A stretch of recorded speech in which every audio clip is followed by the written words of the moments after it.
Now, today's topic is advantages of Bohr's model of atom.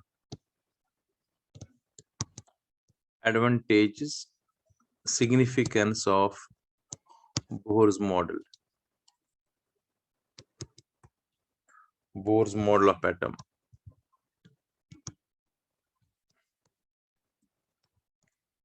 इसकी significance क्या है, इसके एडवांटेजेस क्या है, हमें कैसे, क्या फायदा इससे है। देखो बेटा, सबसे पहले आज मैं बताता हूं आपको रुथरफोर्ड्स मॉडल ऑफ जो है उसका मेन डिसएडवांटेज क्या था। पहले मैं वही चीज बताऊंगा आपको। रुथरफोर्ड ने कहा था कि एक इलेक्ट्रॉन जो होता है it is being attracted by nucleus and जो रुथरफोर्ड्स मॉडल ऑफ एटम था, पूरे ध्यान से देख लो, ये न्यूक्लियस है मान लीजिए, इसके अराउंड इलेक्ट्रॉन रिवॉल्व करता है। मान लीजिए ये इलेक्ट्रॉन है, ये न्यूक्लियस है, पॉजिटिवली चार्ज न्यूक्लियस, और इसके अराउंड यहाँ से इलेक्ट्रॉन में दिखाता हूँ, let it be an electron here. ये इसके अराउंड रोटेट करता है एज पर रुथरफोर्ड्स मॉडल ऑफ एटम। उसने कहा था जो अट्रैक्शन होगी इलेक्ट्रॉन की न्यूक्लियस के साथ, that is being counter balanced bye centrifugal force. जब भी कोई पार्टिकल मोशन में होता है तो एक सेंट्रीफ्यूगल फोर्स उस पर एक्ट करता है, राइट, वो इसको बैलेंस करता है। तो centrifugal force is counter balanced by force of attraction, इसलिए इलेक्ट्रॉन अपनी जगह पर रहता है। इसके बाद हमने किया था इलेक्ट्रोमैग्नेटिक थ्योरी ऑफ रेडिएशन। तो उसमें हमने कहा था जब भी कोई सब्सटेंस इमिट करता है रेडिएशन, ये कंटिन्यूअसली इमिट करता है, it is emitting radiations continuously in the form of waves. ये इलेक्ट्रोमैग्नेटिक थ्योरी ऑफ रेडिएशन थी। तो जब वही थ्योरी हम यहाँ पर अप्लाई करते हैं बोर्स मॉडल ऑफ एटम में, ध्यान से देख लो, we are applying the same theory here. तो ये न्यूक्लियस है, यहाँ पर ये इलेक्ट्रॉन है, ये electron is a charged body. ये रेडिएशंस इमिट करेगा। चार्ज्ड बॉडी जब भी चार्ज है किसी जगह पर, मोशन में है, it will emit radiation, but it is emitting radiations due to attraction continuously. तो क्या होगा, ये जो इलेक्ट्रॉन मूव करेगा, दूसरा जो इसका चक्कर होगा वो थोड़ा सा छोटा होगा, बिकॉज इसने एनर्जी कंटिन्यूअसली मूव लूज कर रहा है। As per electromagnetic theory of radiation, charge body is losing energy continuously. तो एक टाइम आएगा as per this electromagnetic theory of radiation, जो ये इलेक्ट्रॉन होता है ये कम कम कम कम कम कम अपना ऑर्बिट कर देगा। Due to attraction it is losing energy continuously and ultimately ये किस में आ जाएगा, न्यूक्लियस में आना चाहिए। अगर इलेक्ट्रोमैग्नेटिक थ्योरी ऑफ रेडिएशन सही है तो फिर यही तो एक इसी डिफेक्ट को, अब इसको अच्छी तरह से दिखाता हूं लाइक दिस, यही डिफेक्ट था रुथरफोर्ड्स मॉडल का। उसने he could not explain why this electron is not falling in the nucleus. ये अगर न्यूक्लियस है, if it is a nucleus, तो इलेक्ट्रॉन इस पर ऐसे फॉल करना चाहिए। अगर इलेक्ट्रॉन यहां से स्टार्ट कर रहा है, इलेक्ट्रॉन स्टार्टिंग फ्रॉम यहां से, तो इसने एक चक्कर मारा, तो दूसरा चक्कर जो इसका होगा वो छोटा होगा, because it's losing energy continuously due to attraction with nucleus, and ultimately it will fall in the nucleus. Although ये नहीं होता है, अगर ये ऐसा होता है एटम में तो क्या हो जाता, एटम एग्जिस्ट ही नहीं करता।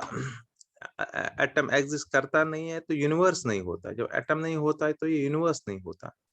लेकिन रदरफोर्ड ने ये एक्सप्लेन नहीं किया क्यों नहीं ये होता है। If electromagnetic, according to electromagnetic theory of radiations, whenever a substance emits or absorbs energy, it emits or absorbs energy continuously. ये इलेक्ट्रॉन भी तो emit करेगा energy due to attraction with the nucleus, and it will emit energy continuously and ultimately it will fall in the nucleus. ये था limitation किसका, ये एक question था, ये अभी तक नहीं पढ़ाया था मैंने। limitation of Rutherford's model of atom, main limitation यही है इसका। सो ये स्टेबिलिटी ऑफ एटम रुथरफोर्ड ने एक्सप्लेन नहीं किया। Rutherford's model of atom, this was the main limitation, model of atom का लिमिटेशन है। लेकिन जो हमारा अब बोर्स मॉडल है, बोर्स मॉडल का बिल्कुल साफ एंड सुथरा है। इसने क्या कहा, उसने कहा एक इलेक्ट्रॉन न्यूक्लियस के अराउंड होता है, इसने मॉडल में ही ये कहा। उसने कहा वो फिक्स्ड अमाउंट ऑफ एनर्जी होती है ऑर्बिट में, न कम होती है न ज्यादा होती है।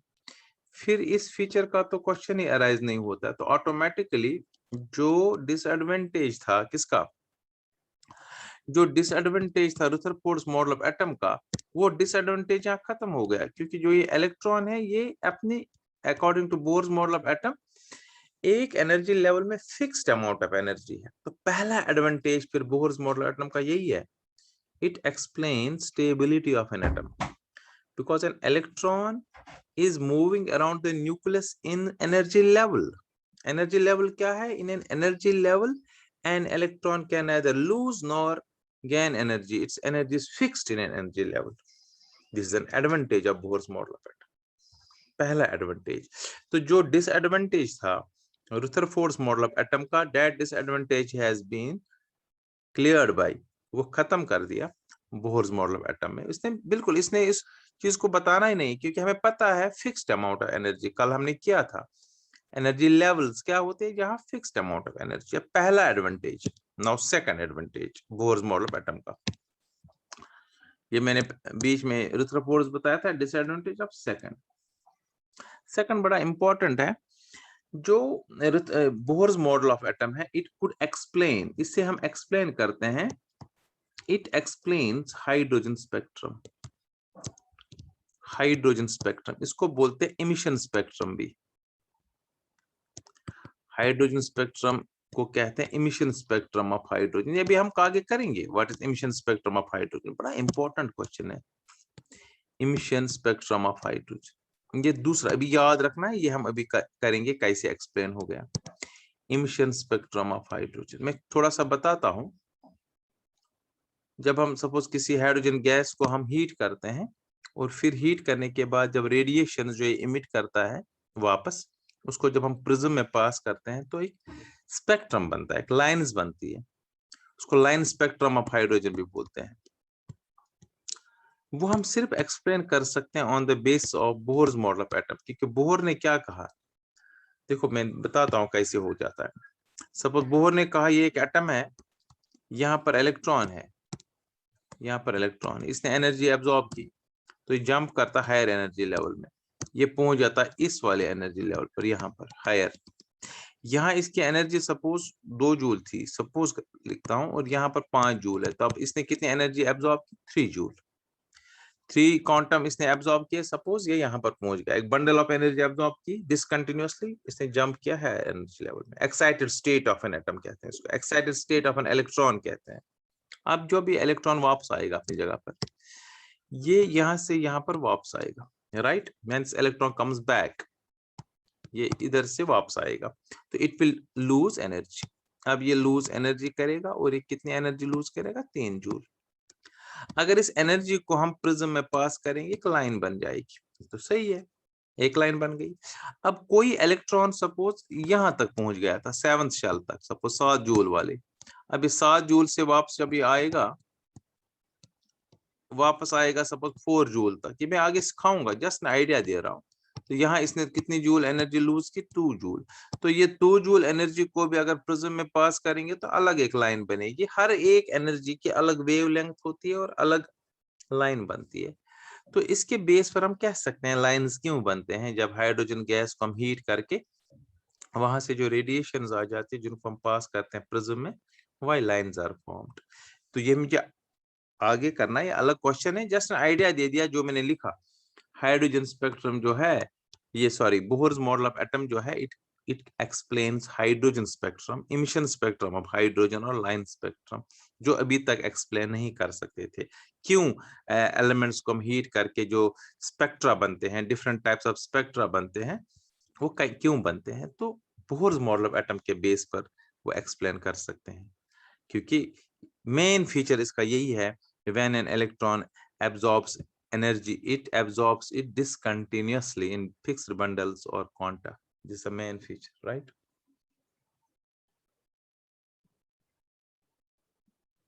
Then नेक्स्ट है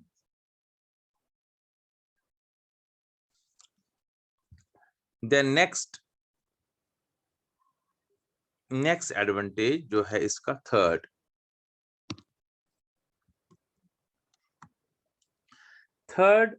वेरी इंपॉर्टेंट, जो बोहर्स मॉडल का हम बोहर्स मॉडल अगेन रिपीट हम क्या कर रहे हैं आज हम advantage of Bohr's model of atom कर रहे हैं। We are doing advantage of Bohr's model of atom. पहला मैंने कहा सिंपल स्टेबिलिटी, इसने एक्सप्लेन की why an atom is stable. दूसरा मैंने कहा था इसका it explain spectra, different spectra, hydrogen spectrum क्यों ये एक्सप्लेन करता है। एक्चुअली इसमें हर एक एलिमेंट का तो नहीं कर सकता है ये, हाइड्रोजन का स्पेक्ट्रम एक्सप्लेन इसे हम कर सकते हैं, और हाइड्रोजन लाइक स्पेक्ट्रा 3 होते हैं, ये मैं आगे बताऊंगा अभी। He+, Li2+ एंड बेरिलियम 3+, इनका ये स्पेक्ट्रा, इन 4 का स्पेक्ट्रा ये एक्सप्लेन कर सकता है, ये मैं भी बता रहा हूं आगे। एक्चुअल में क्या होता है बेटा, ये जो बोहर्स मॉडल ऑफ एटम है ये भी सिर्फ hydrogen and hydrogen like atoms के लिए एप्लीकेबल होता है, ये याद रखना है। Hydrogen like ions, hydrogen and hydrogen like ions क्या है, ये अलग चीज बता रहा हूं मैं। देखो हाइड्रोजन का एटॉमिक नंबर 1 है, एक इलेक्ट्रॉन होता है हाइड्रोजन, सो एटॉमिक नंबर 1 है, राइट। प्रोटॉन 1 है, न्यूक्लियस में एक इलेक्ट्रॉन है, करेक्ट। Z1 है, इलेक्ट्रॉन इसका 1 है, प्रोटॉन इसका 1 है, जितना electron number proton number that is Z, that is atomic number. अब ध्यान सुनिएगा, हीलियम का एटॉमिक नंबर 2 होता है, सो 2 electron 2 proton, 2 electron atomic number असल में प्रोटॉन नंबर ही हम देते हैं, correct. 2 proton, atomic number 2 proton 2। लेकिन अगर ये एक इलेक्ट्रॉन लूज करेगा, हीलियम के न्यूक्लियस में 2 प्रोटॉन है और बाहर वाले में 2 इलेक्ट्रॉन है, लाइक दिस। अगर ये एक इलेक्ट्रॉन लूज करेगा, करेक्ट, तो क्या बनेगा, हीलियम प्लस। जितने इलेक्ट्रॉन लूज करता है हीलियम प्लस बनता है। प्रोटॉन तब भी कितने हैं न्यूक्लियस में, 2, प्रोटॉन से कुछ नहीं होगा, so atomic number is 2, proton is 2। लेकिन इलेक्ट्रॉन अब कितने बचे, 1, करेक्ट, इलेक्ट्रॉन एक ही है। अब मैं तीसरा तो लिथियम, देखो नॉर्मली लिथियम में 3 प्रोटॉन होते हैं और 3 इलेक्ट्रॉन होते हैं शेल्स में, 1 2, पहले में 2 और दूसरे में 1 होता है, 1 2 और 1, ऐसे ऐसे इसका एटम, ये आप आगे पता भी चलेगा। तो 3 प्रोटॉन है 3 इलेक्ट्रॉन है नॉर्मल। लेकिन अगर ये 2 इलेक्ट्रॉन लूज करेगा, if it loses 2 electrons, if it loses 2 electron, ये लूज कर रहा है, कौन, एक मिनट जस्ट,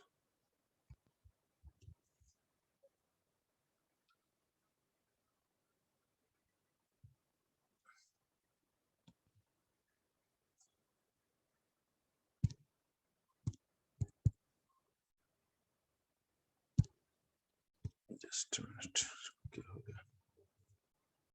हाँ, इफ इट लूजेस 2 इलेक्ट्रॉन, ये जो 2 बाहर के इलेक्ट्रॉन है ये लूज करेगा। अब इलेक्ट्रॉन कितना बचा है इसमें, 1 इलेक्ट्रॉन, लेकिन प्रोटॉन अभी भी 3 है, so atomic number is 3। Atomic number change है, Z अलग है। ऐसे बेरिलियम का एटॉमिक नंबर 4 होता है, 4 प्रोटॉन होंगे। लेकिन अगर बेरिलियम में से 4 इलेक्ट्रॉन है, 2 को मैं रिमूव करता हूं, if I removing 2 electrons, 3 electrons, ये था, फिर 2 पॉजिटिव इधर, 2 इलेक्ट्रॉन लूज के, इसमें 3 निकाल दूंगा तो 1 इलेक्ट्रॉन।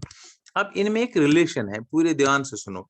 हाइड्रोजन में 1 इलेक्ट्रॉन, He+ में 1 इलेक्ट्रॉन, Li2+ में भी 1 इलेक्ट्रॉन एंड Be3+ में भी 1 इलेक्ट्रॉन।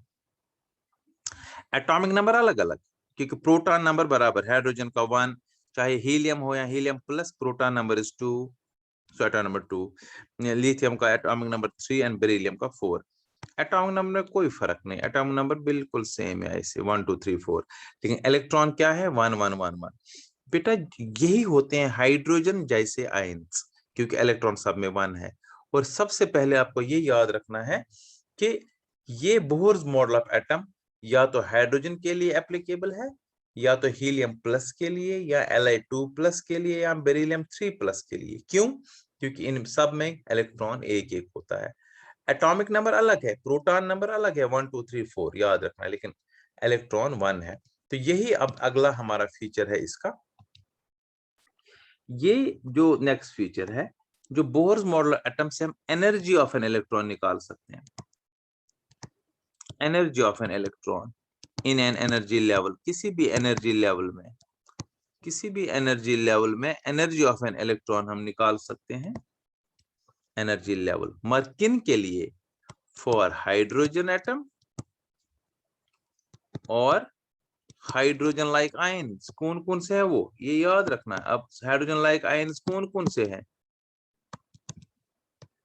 He प्लस, क्योंकि इसमें एक इलेक्ट्रॉन है। लिथियम 2 प्लस, इसमें भी एक इलेक्ट्रॉन है। बेरिलियम 3 प्लस, इसमें भी एक इलेक्ट्रॉन है। इन्हीं चार के लिए या तो हाइड्रोजन एटम के लिए एप्लीकेबल है, ये 3 के लिए एप्लीकेबल है। इसके लिए एक बहुत इंपॉर्टेंट रिलेशन है। एनर्जी ऑफ इलेक्ट्रॉन जो है माइनस क्यों देते हैं ये भी मैं बताऊंगा। इसकी एनर्जी याद रखना आपको, 2 pi square m me4 m z square e4 या m z square e4 upon n square h square, right.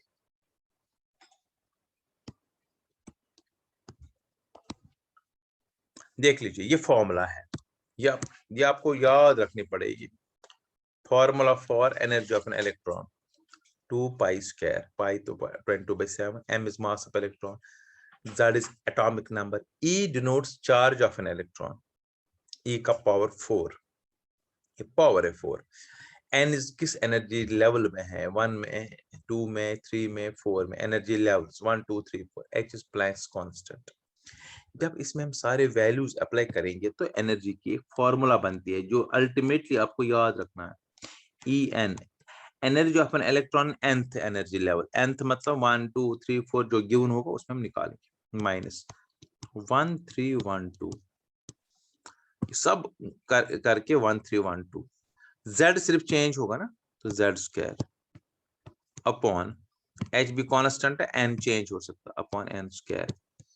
Kilo joule per mole याद रहे, अगर किलो जूल पर मोल में आपको एनर्जी निकालनी है, you have to use this formula. This is in kilo joule per mole. n number of energy level given होगा और z पता है। अगर हाइड्रोजन है तो 1 है, हीलियम प्लस है तो 2 है, लिथियम 2 प्लस है तो 3 है, बेरिलियम 3 प्लस है तो 4 है। ये नेक्स्ट वेरी इंपॉर्टेंट पॉइंट, इस पर न्यूमेरिकल्स करनी है। इसको मैं कन्वर्ट करूंगा, इट्स नॉट नेसेसरी कि हम किलो जूल, वहां पर आएगा जूल में और पर एटम में निकालो तो एनर्जी फिर ये फॉर्मूला आएगी माइनस 2.18 इंटू 10 का पावर माइनस 18, बाकी same, z square upon n square joule per atom. अगर एक एटम का निकालना joule per atom, you have to use this formula. फिर फॉर्मूला चेंज हो जाएगी, फिर ये फॉर्मूला यूज करनी है। इसको मैं कन्वर्ट करके दे रहा हूं। अगर किलो जूल पर मोल के हिसाब से निकालें तो फर्स्ट फॉर्मूला, अगर जूल पर एटम में निकालनी है, you can use this formula. ये सारे के सारे वैल्यूज इस फॉर्मूला में यूज करके हमने निकाले हुए। There is third formula as well. Third formula क्या है? Again energy of an electron in n shell equal to minus 13.6 z square by n square electron volt per atom. इससे भी स्मॉल यूनिट है electron volt energy का। Electron कभी उधर से given होगा, इलेक्ट्रॉन वोल्ट पर एटम में निकालो, आप निकाल सकते हो। अगर कुछ नहीं गिवन है तो बेस्ट है ये वाले यूज कर लो, जूल पर एटम वाली। अपनी मर्जी से अगर यूज करोगे तो you can use this formula. अब यहाँ क्वेश्चन है माइनस क्यों है? एनर्जी माइनस का मतलब क्या है? पूरे ध्यान सुनो, ये अलग क्वेश्चन भी आ सकता है। जब इलेक्ट्रॉन न्यूक्लियस से दूर होता है ना, उसको कहते हैं इन्फिनिट पोजीशन पर, इन्फिनिटी पर। At infinity energy of an electron regarded zero. क्या मानते हैं हम? जीरो। इन्फिनिटी पर दूर है। फिर इस इलेक्ट्रॉन को नजदीक लाओ। ये थोड़ा सा मैं अलग से बता रहा हूँ यहाँ पर। अगर ये न्यूक्लियस है, ये इन्फिनिट पोजीशन है, दूर है, इस एटम का न्यूक्लियस का इफेक्ट यहाँ तक है, जहां तक इलेक्ट्रॉन को खींच के कर सकता है, आपका फील्ड होता है। मान लीजिए इलेक्ट्रॉन यहाँ, ये दूर है, यहाँ पर इन्फिनिट पोजीशन पर मैं क्या मानूंगा, इसका energy of an electron outside this sphere, जहां तक इसका है, इसको जीरो हम मानते हैं, इलेक्ट्रॉन एनर्जी जीरो। अगर हम उधर बहुत ज्यादा एनर्जी मानेंगे तो फिर उस हिसाब से इलेक्ट्रॉन की एनर्जी बहुत ज्यादा आ जाएगी। इसलिए at infinity it's a sign convention, energy of an electron is regarded as zero. तो अब इन्फिनिट पोजीशन से जब इसको हम लाते हैं नजदीक, एटम के न्यूक्लियस के नजदीक, जब इस इलेक्ट्रॉन को अब लाएंगे, तो क्यों आएगा ये नजदीक? क्योंकि अट्रैक्शन हो रही है। और याद रहे, अट्रैक्शन से एनर्जी लूज होती है, तो ये एनर्जी लूज करेगा। तो नेचुरली यहाँ अगर जीरो था वैल्यू, अब जीरो से कम जब ये नजदीक नजदीक आएगा न्यूक्लियस के, energy will become less than zero, that will be negative. So energy of electron is given negative value, याद रहे, इन एन एटम में। अगर यहाँ पॉजिटिव देते तो फिर इस एनर्जी, इलेक्ट्रॉन की एनर्जी बहुत ज्यादा होती। सो ये साइन कन्वेंशन है। एट इन्फिनिट पोजीशन या infinity, energy of an electron is taken as zero, and when this electron comes closer to the nucleus due to attraction, energy is released, therefore its value becomes zero, less than zero, that's negative. ये मैंने बता दिया। सो ये तीन values हमने apply करने हैं energy निकालने के लिए, या किलोजूल पर मोल, या दिस और या this, correct.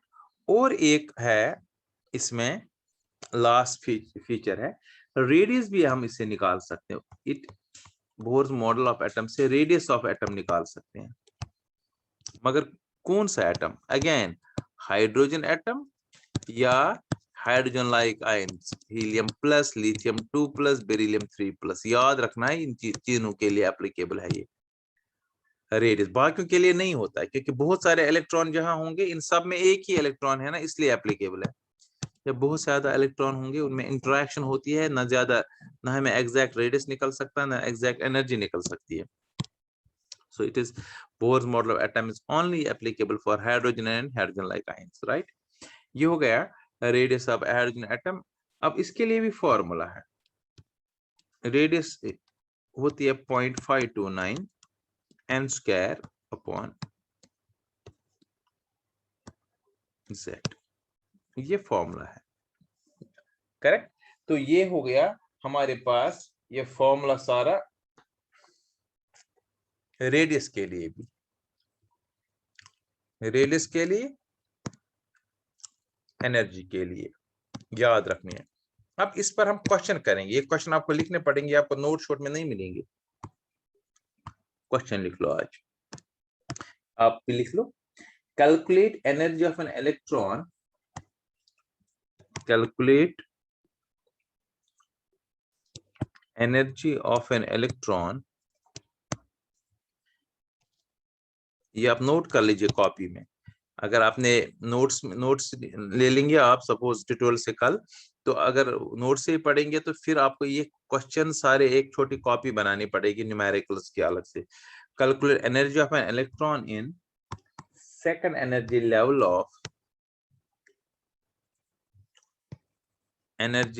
Of hydrogen atom. Now this question, we have to do this question, right? Energy निकालनी है, तो n क्या है? नंबर ऑफ एनर्जी लेवल 2 है। अब Z के लिए, Z क्या होता है हाइड्रोजन के लिए? ये मैं पहले ही कह चुका हूं, Z फॉर हाइड्रोजन इज 1। अगर हीलियम 2 प्लस होता तो 2, लिथियम के लिए 3, lithium 2 plus, helium plus, lithium 2 plus, beryllium के लिए 1 2 3 4, सिंपल याद रखना है। तो Z भी पता है, N भी, हमें एनर्जी निकालनी। अब आपको मर्जी है कौन सी फॉर्मूला यूज करेंगे, क्योंकि इसने नहीं दिया है, तो मैं ये फॉर्मूला यूज करूंगा।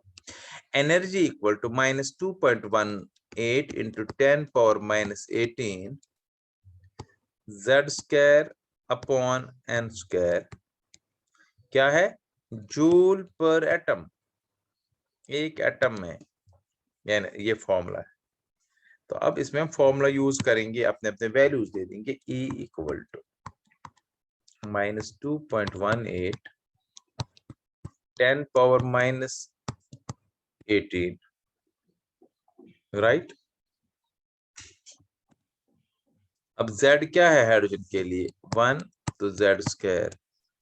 किस एनर्जी लेवल में देखना है? सेकंड में गिवन है, N is 2, 2 स्क्वायर। इतना क्या है? Joule per atom.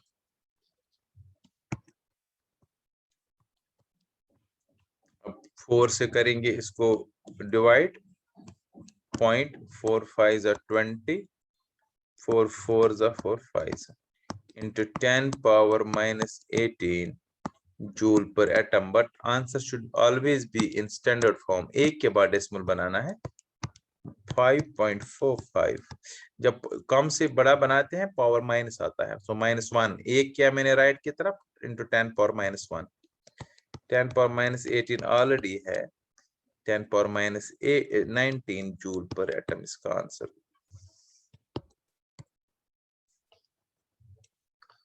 करेक्ट। तो ये था एनर्जी इलेक्ट्रॉन निकालो second energy level of hydrogen atom. अब मैं दिखाता हूं ऐसा ही क्वेश्चन, एक और क्वेश्चन। इसको आप नोट करना है तो पहले देख लो, कैलकुलेट करना है और बाकी कुछ नहीं है। नेक्स्ट करेंगे calculate energy of an electron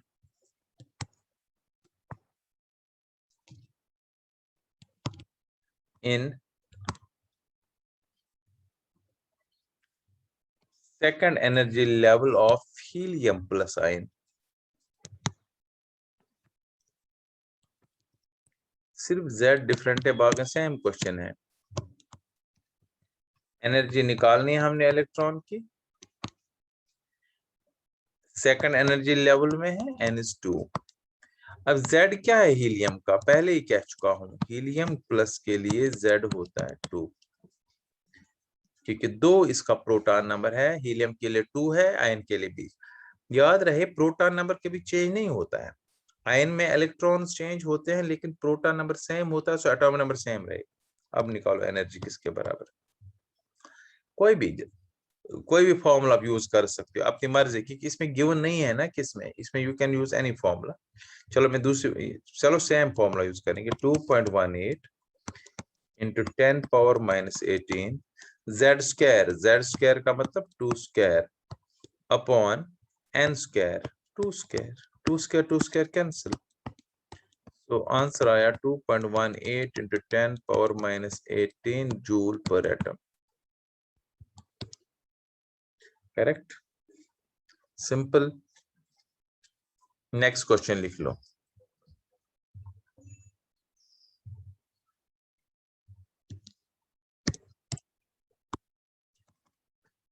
calculate energy of an electron in electron volts EV। उधर से गिवन है, इलेक्ट्रॉन वोल्ट में निकालो। In electron volt present in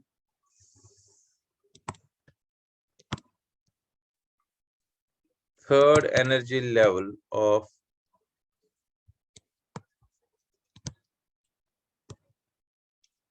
Be3+ ion। बताइए आप इसमें इलेक्ट्रॉन वोल्ट वाली फॉर्मूला यूज करनी पड़ेगी, आपको याद होगा अभी मैंने ये फॉर्मूला बताई थी, दिस वन 13.6 वाली, राइट। सो क्या निकालनी है? एनर्जी निकालनी है। N is given third, B2 3+ ion के लिए Z बताओ। Z फॉर B3+ आयन कितना है? हाइड्रोजन के लिए 1, हीलियम के लिए 2, लिथियम के लिए 3 एंड बेरिलियम के लिए 4। करेक्ट, फॉर्मूला यूज कर लीजिए। Energy is equal to minus, इससे बहुत क्वेश्चन आएंगे, 13.6 Z square by N square electron volt per atom.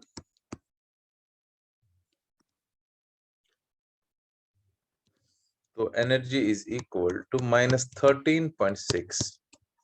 ठीक है, Z इज 4, तो 4 का स्क्वायर अपॉन शाबाश N स्क्वायर 3 का square electron volt per atom. अब इसको सॉल्व करना है, वो आपका काम है। 13.6 into 16/9, इसको आप सॉल्व कर लीजिए, जो निकलेगा डेट विल बी आंसर। आएगा क्या आंसर? ये शाबाश, electron volt per atom, correct. ये है हाउ टू कैलकुलेट। ये मैं डालूंगा अभी रिसोर्सेज में, आप देख भी सकते हो, फिर ये क्वेश्चन दोबारा भी कर सकते हो। एक क्वेश्चन और करते हैं। What is the radius of,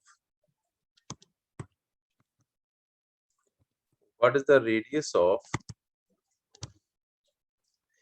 He plus ion in which electron is present in third, in which electron is present in third energy level? अब ये लास्ट वाला जो इसका एडवांटेज है उससे रिलेटेड क्वेश्चन, रेडियस निकालना है। आप रेडियस निकालना है हीलियम के लिए थर्ड एनर्जी लेवल में N3। हीलियम के लिए, हीलियम का मतलब Z फॉर क्या है, Z क्या है हीलियम का, helium plus Z2, hydrogen 1 helium 2।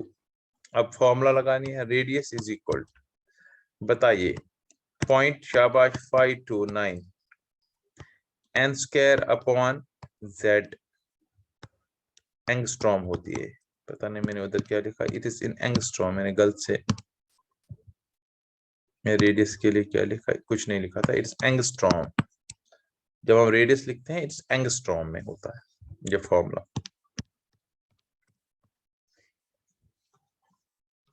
ठीक है, correct.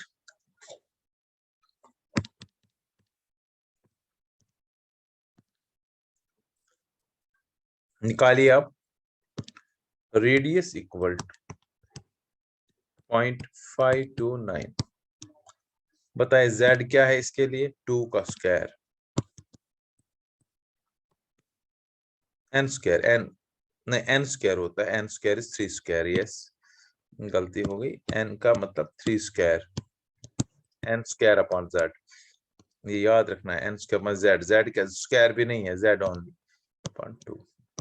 So radius is equal 0.529 9/2, right. कर लो इसको सॉल्व, जो आएगा आंसर वो आ जाएगा। 9 9 2